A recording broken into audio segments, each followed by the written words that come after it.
Egypt announced this weekend it intends to tighten legislation against female genital mutilation and has published a proposed law that will hit anyone performing the operation with up to 7 years in jail.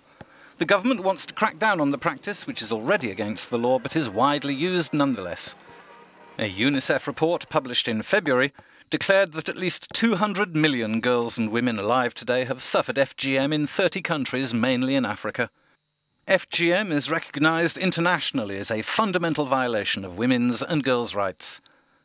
Of the worst offenders, Egypt is high on the list. And it's something that also affects the very young. 44 million girls under the age of 14 have also been harmed in this way, mainly in the Gambia, followed by Mauritania and Indonesia. In the latter, around half of all girls aged under 11 have been cut.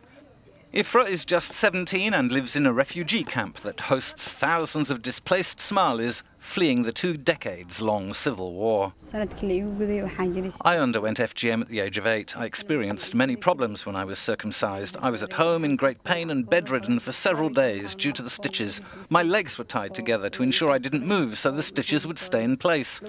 I was unable to pass urine normally. I had to lie on my side to urinate.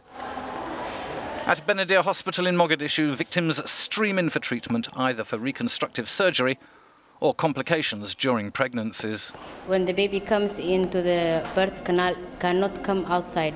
So it also happens that baby become asphyxiated and later on become stillbirth or after a long resuscitation, or can also develop cerebral palsy. Many countries have strengthened their laws to try and crack down on the practice.